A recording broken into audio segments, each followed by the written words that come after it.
Alrighty, welcome back. So we have patch 1.1.2 today. What's in it? What's it about? What's going on? Well, I'm here to let you know, okay? So we got another one of these patches. Again, before everybody gets very excited and all of that, boom! That's the whole patch. That's it. That's it. That's it. Relax. Relax.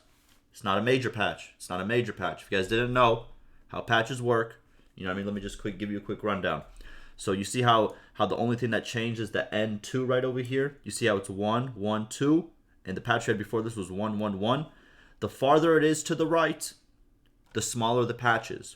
If this was patch 1.2, that's something serious. If this was patch version 2, that's something huge. But since it's all the way at the end, that means it's a minor extension of patch 1.1. You know what I mean? Just like 1.1.1 was a major extension of 1.1, this is again, not a major, a minor extension. So all this is really going to have is some crash fixes, some bug fixes, but there's some pretty good bug fixes. And also we have some dev replies down here they're going to go over after we go over the changes, okay? So without further ado, what changed, what happened, why are people mad, and let's keep it moving, okay? So first we got the crash fixes like always, so let's go over them. So they had a crash fix that occurred when an army dispersed due to related clan leaving their kingdom. Okay, so I guess when a clan left the kingdom and they were, I'm guessing, in an army, the whole army dispersed. That's kind of annoying. That kind of ruins how fast, or how efficiently armies can work. Good. Then they fixed a crash that occurred when a party left an ongoing encounter. There it is. And they fixed the crash that occurred when the heir coming of age cutscene. There it is. I have not experienced any of these, by the way. These three I have not experienced, but again, doesn't matter. Some people have. They reported the crash, and that's why it's in here. So even if you have not actually had it, someone has had it. Then they fixed a crash that occurred when leaving your kingdom. I did have this crash when leaving your kingdom that you made yourself. For some reason, I did crash a lot when that happened, like a self-made kingdom where you are the leader. That has been a problem, so that's good that they fixed that. Next, we have fixes. They fixed a performance issue that occurred due to dead wanderers occupying space in the encyclopedia for too long. Okay, I didn't know they would actually hit you with a performance issue. Okay, that's cool, but I have seen that, sometimes dead wanderers, if you don't know what wanderers are, those are companions. I'm wondering how bad of a performance issue it was, but I don't think it was too major. But okay, cool, still good. Performance issues, I think when it comes to Tale Worlds, one thing they do always have down, even though a lot of people say there's a lot of changes that still need to get made, which I agree, there's a lot of changes that still need to get made. I think performance is always top notch, so there it is. You got to call it out when it's good, okay? Next, they fixed a bug that caused the player to get stuck in the game menu after selling out against an enemy they had just made peace barter with. Alright, you will not get stuck anymore. Then they fixed a bug that caused the encounter menu to open after deciding to leave a siege. Okay, that's kind of weird, but I've never seen it, but okay, cool. Next, they fixed a bug in the party screen that allowed the player to change the leader of their own party while creating a new party for a companion. Alright, there it is. Those bugs are all fixed. It's smooth sailing from now on. And lastly, they fixed a bug that caused relationship loss when rescuing an ally from an enemy. I heard some people on the forums talk about this, so that's a plus right there. And that's pretty much all the single player changes right over there. Again, this is just a minor little, you could call it a hot fix. I think they put it into a patch like this instead of like the silent hot fixes they have right over here. Let me show you. They got like a little silent hot fixes tab, where if it's something super minor, they kind of put it in here. But I think, if I'm not mistaken, if they put it in this format and make it kind of like a minor patch, then I think everybody gets it in terms of like Xbox and PlayStation. But if that's not the case, please let me know. There's no real communication. There's no real, I want to say communication. There's no real a mention of this anywhere. So, I'm shooting for the stars here. I think that means that everyone gets it. But if everyone doesn't get it, let me know in the comments if you play on Xbox and PlayStation. I know some of you guys do, so please keep me informed. I play on PC. It is what it is. I'm trying to bring the news to everybody. You know what I mean? I'm trying to, you know what I mean? Yeah, you know what I mean. Alright, next we got multiplayer, 2 crashes, custom server crashes. Server crash that occurred with more than 6 players joined a team. Okay. And then a server crash that occurred after 10 matches. Alright, so there you go. Now you can play for longer without having to restart your game, which is good. And then also, you know, if more players join than is allowed, you know what I mean? It's not going to automatically crash. Cool. And then they fixed a bug that caused scoreboard text strings to not gray out according to the status of the player, alive or dead. Okay, cool. That's a little minor thing, but you know what I mean? Always good to see. And then for modding, they removed the relationship limit for kingdom objects in kingdom.xsd. You know, I could tell you exactly what that means, but I have no clue. But hey, listen, to the modders out there, hopefully that works. All right, now let's go over what some of the people have to say, because I love hearing this. Thanks for the random, unannounced tiny breaks that break all the modded multiplayer for no reason. Not like the modded scene is the only thing keeping multiplayer alive. Great communication, guys. Wow. Got him. I don't know. Look, I'm going to say a controversial take because I love saying controversial takes because some people get upset with my controversial takes, but some people agree, so, well, that's kind of like what controversial takes are. Regardless, here's my controversial, yeah, it's not supposed to be controversial take.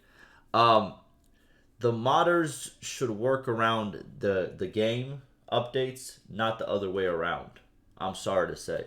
If the people who create the game want to put an update out there, well, I'm not saying they shouldn't get flack for it. Like you can always criticize anybody you want. That's your right. You know what I mean? Criticize away.